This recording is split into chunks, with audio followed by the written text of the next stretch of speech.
Zaman hayır olsun saygılı seyirciler. Efirimizde gün gündem programması. Lazım söyleyeyim hani bir programda laf gidecek bir talantlı adam için angısı bıraktı. Büyük iz, büyük zenginlik Gagavuz halkında, Gagavuz kültürasında, Gagavuziyan literaturasında. Bu adam Emanuel Kırmızı. O kendi vaktinde çok diyeceğiz yaratıcılık işlerini bıraktı. Yaratıcılık işlerin birisi bu sözlük, slavar, poliglot angısını dil çoktan yeniden tipardan çıkardılar. Bugün laf edeceğiz bu adam için angısı kendi vaktinde çalışardı, açan çalışardı hem kaldıratla Gagavuz kültürasını hem Gagavuz literaturasını böyle insanlar nece Stepan Stepanoviç Kuroglu, Tanasoglu, Karaçoban hem başkaları. Bugün laf edeceğiz onun oğlunun Viktor Emanuiloviç'le Kırmızı. Viktor Emanuiloviç bugün bize bağlanır Odessa'dan. Ukrayna'dan Skype'ta bugün onunla laf edeceğiz. O kısa vakit bulundu Gagavuzya'da bu diyeceğiz sözlüğün prezentasyasında. Viktor Emanuiloviç zaman hayır olsun. Здравствуйте. Добрый день, Зинаида. Рад слышать земляков своих. Виктор Эммануилович, сегодня речь пойдет о вашем отце, который оставил большой след, большое богатство для гагаузского языка, культуры, литературы. Знаю, что ваш отец начинал свою трудовую деятельность в Чедерлонском районе, в селе Джалтай, долгое время преподавал гагаузский язык. Скажите, пожалуйста, каким вы его помните? Так как он творил в те годы, когда творили наши такие корифеи литературы и, скажем, художественной культуры, да, это и Карачубан, это и Танасоглу, это и Гайдаржи, это и Курогла. Это такая плеяда, которая заложила большой фундамент в гагаузской культуре и литературе. Да, это плеяда неравнодушных людей, это поколение, которое радостно восприняло возможности изучения гагаузского языка, культуры. Вот. Но сегодняшний мой рассказ будет неполным, если мы будем говорить не только о моем отце, но и другом совершенно неравнодушном Гагаузии и гагаузским вопросам, гагаузскому народу, гагаузскому языку человеке, это Викторе Генове. Это его соратники по написанию данного словаря, о котором, наверное, будем говорить. Вот, поэтому будем говорить о них обоих. Каким я помню своего отца? Ну, прежде всего, неравнодушным. Он этим жил. Это был его ежедневная забота. Язык – это его ежедневный. Он профессиональный филолог, он закончил педагогический институт, он был преподавателем русского языка и литературы.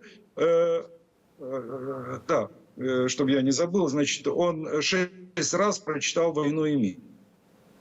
Вот. Это он мне рассказывал, да. Он так любил Толстого. Вот примерно так. Это судьба двух совершенно разных людей, даже разных поколений. Но тем не менее вот эта цель написать этот словарь большая их, и результатом этого труда стал этот большой, сложный труд, большая сложная работа. Виктор Эммануилович, написать словарь – это, как вы сказали, большая и сложная работа. Вы наблюдали, как они кропотливо работали над этим трудом? Потому что собрать в одном издании столько слов – это, наверное, стоит больших усилий и сил. Вы знаете, труд писался 8 лет. 8 лет по 1, 2, 3 месяца в году. Виктор Генов, который был инициатором этой идеи, генератором этой идеи, он жил в Бухаресте. И я вспоминаю, когда они с супругой уже ну, не молодые люди, они приезжали в Чедарлунгу, какое-то время они жили у меня в доме, и происходила вот эта работа над словарем. Вот этот поиск, постоянный поиск, они были обложены какими-то материалами, словарями. Значит, ну, самое интересное было наблюдать за этими людьми в работе. Это были споры, это были... иногда они даже переругивались, расходились в разные комнаты, значит, но потом собирались, и работа продолжалась, не останавливалась. Ну, как говорится, истина всегда рождается в споре. Да, конечно. Виктор Эммануилович, скажите, пожалуйста, ваш отец долгое время работал учителем в Гайдарах. По возвращению на Украину он продолжил свою деятельность, он продолжил служить гагаузскому народу, потому что, изучая информацию о нем, очень скудно есть, где он родился, где работал, и все. Какие труды еще он оставил за собой для нашего народа? Смотрите, он начал свою трудовую деятельность в Гайдарах. Он посещал первые курсы гагаузского языка вместе с той плеядой ученых, писателей, художников,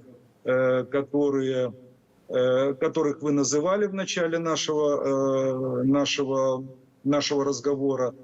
Значит, там они вдохновились этой работой. И после переезда в Одессу он продолжал работать над словарем, но всю свою жизнь он занимался методологией преподавания гагаузского языка в системе народного образования. В системе народного образования. Он вел колонку в районной газете, посвященную, где начал печатать начало этого словаря.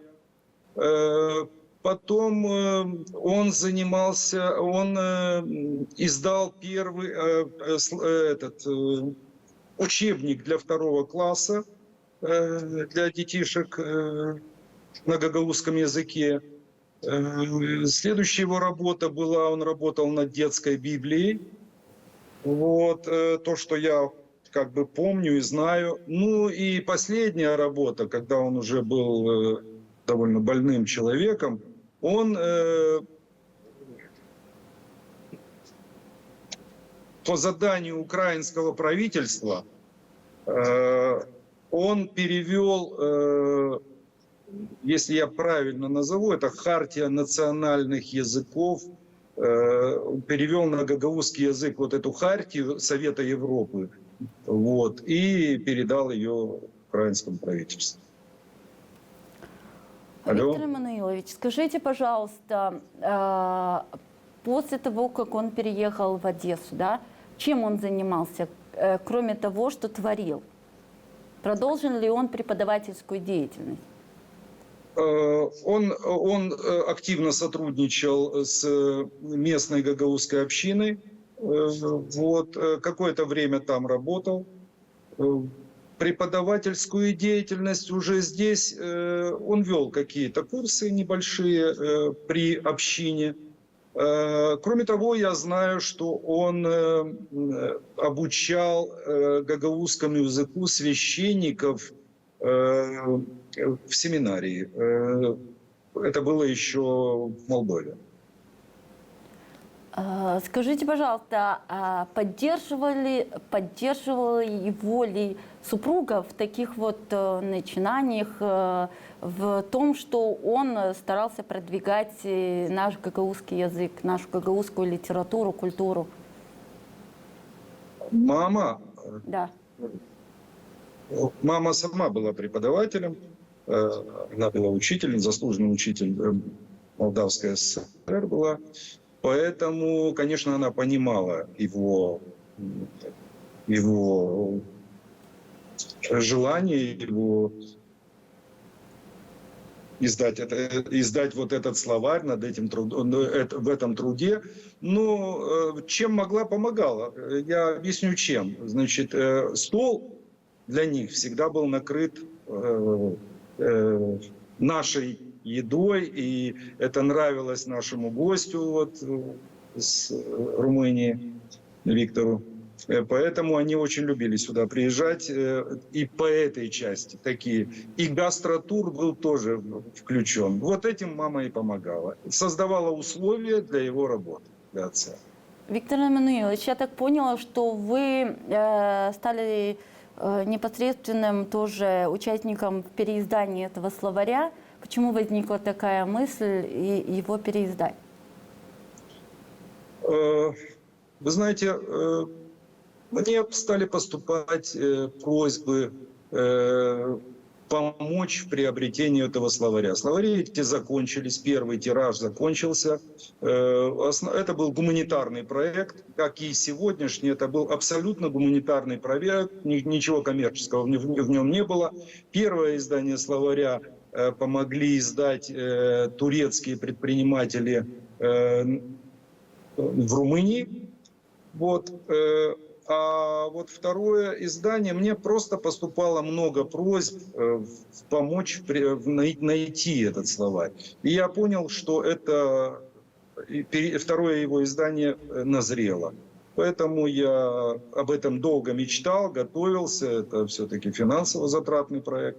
И в какой-то момент нам это удалось с помощью научного центра при Башконате. Спасибо им, они нам серьезно помогли, ребята, и отредактировали данный словарь в рамках сегодняшнего языкового законодательства. Поэтому вот мы считаем это удачей, что нам удалось издать данный словарь. Я тоже надеюсь, что этот словарь поможет не только ученикам и учителям, но и другим специалистам в разных областях, которые хотят и учат гагаузский язык, он в том числе помогает и нам, журналистам, потому что часто его используем, и очень хорошо, что его переиздали, и я надеюсь, что он попадет и в библиотеки, и в школы региона, и в другие организации. Да, этим занимается научный центр, он распределяет переданный тираж именно по тем структурам, о которых вы говорите. Преподаватели гагаузского языка, классы гагаузского языка, университеты, библиотеки. Вот часть тиража приедет сюда, в Украину, для наших 6 тут гагаузских сел. Есть здесь активная община гагаузская, участвующая в политической, в экономической жизни Украины. Я думаю, что они тоже помогут в распределении этого тиража. Виктор Эммануилович, такой вопрос. Скажите, пожалуйста, а вы как сын Эммануила Кармазы, тянуло ли вас пойти за отцом и заняться гагаузским языком, культурой, традициями, или все-таки нет этого? Я, знаете как, тянуло в виде хобби, в виде интереса. В профессиональном плане нет. Я всю свою жизнь занимаюсь бизнесом, вот, поэтому я не пошел по той стезе, по которой пошел отец, но всегда его в этом поддерживал, помогал найти литературу, вот, какую-то информационную, помогал в издании его произведений, как бы вот так. Благодаря этим людям, как ваш отец и другие, которых я называла, и есть сегодняшнее наше сохранение культуры, языка. И считаю, что они оставили тот пласт, которым пользуется сегодняшняя молодежь. У нас есть сегодня очень много талантливой молодежи, которые творят, пишут стихи, рассказы и другие научные статьи. И считаю, что как бы Сегодня нужно, считаете ли вы, что сегодня нужно поддерживать талантливую молодежь, давать им стимул творить для того, чтобы наш язык, культура продвигалась? Считаете ли? Вы знаете, я общаюсь с современными молодыми людьми, я вижу те изменения, которые происходят вот в новом поколении. Значит, эти люди уже несколько глобального мышления, значит, они видят этот мир без границ. Мне очень нравится с ними общаться. И мне очень нравится, знаете что, много моих знакомых, молодых людей начали изучать гагаузский язык, который никогда не был разговорных в их семьях. И что хорошо, это стало модным. Это стало модным говорить на гагаузском языке. Кроме того, они в принципе полиглоты. Многие из них знают английский язык, многие из них говорят на турецком языке. Вот. Поэтому эта тенденция замечательна, и я так понимаю, мы небольшая страна, то есть небольшой регион, но наши дети живут по всему миру. И для их общения, конечно, объединяющим будет гагаузский язык. Скажите, пожалуйста, насколько сегодня сохраняется гагаузский язык, скажем, в той части Украины, где проживают болгары, гагаузы, молдаване? Вот вы сказали вы знаете, с большой радостью и большим удовольствием я слышу общение в семьях. Вот. Люди, прекрасно говорящие на украинском или на русском языке, но они мгновенно переходят на гагаузский, когда они видят носителя, второго носителя. И что очень хорошо, они говорят на прекрасном гагаузском языке. Не на суржике, а на великолепном гагаузском языке, чистейшем. Разные диалекты, вы знаете, что у нас у гагаузов два разных, ученые делят на два диалекта. Так вот, большей частью они говорят на вот этом вулканежском диалекте, но это очень красиво. И, конечно, когда или турки, или украинцы это слышат, или живущие, или одесситы, говорящие на русском языке, это в основном это слышат, конечно, им это очень нравится. Виктор Эммануилович, а в вашей семье, в вашем детстве звучал гагаузский язык? Мама у меня была украинка, поэтому внутри семьи мы не говорили на гагаузском языке, но отец, в любом бытовом разговоре, он, конечно, переходил на гагаузский, и он был очень интеллигентный человек, он такой, у него была красиво поставленная речь, и мне очень нравилось слышать, как он это говорит. А помните ли вы, встречались ли они в то время, в своей молодости, с интеллигенцией из Гагаузии? Обсуждали ли какие-то вопросы, проблемы, связанные с развитием культуры, языка, как украинских гагаузов, так и молдавских наших? Конечно, конечно. Знаете, он очень любил ездить. Нет, он всю свою рабочую, он на пенсию вышел в Молдове, в Чедерлунге. И очень любил ездить на свою родину, в Александровку. Вы знаете, там есть гагаузский, то есть есть монастырь, один из старейших. Хочу вам сообщить, что в этом году столетие этого монастыря, Александровский женский монастырь. Я хорошо знаю настоятельницу этого монастыря, интереснейшую женщину, матушку Гермогену. Значит, так вот, в этом году столетие этого монастыря. И хочу донести до наших земляков, то это один из 8 монастырей Советского Союза женских, который никогда не закрывался. Вот. То есть намоленность в монастырской жизни – это очень важный показатель. Вот он любил ездить туда, он общался с монашками, он общался со своими земляками. Это была его жизнь. Он этим жил. Виктор Эммануилович, такой вопрос. Скажите, что нужно сделать, на ваш взгляд, для того, чтобы наш язык, культура, да, которую пропагандировали ваш отец и, скажем, и Виктор Генов, и другие, процветал? Потому что, как говорят, гагаузский язык по информации ЮНЕСКО вошел в список исчезающих языков. Каким образом нужно сделать так, чтобы наша молодежь больше изучала свой родной язык? Ну, я, конечно, хотел бы, чтобы в младшей школе больше уделялось, в младшей школе, там, до 4 или 3 класса, уделялось, во всяком случае, ребятам из гагаузских семей уделялось внимание в изучении языка.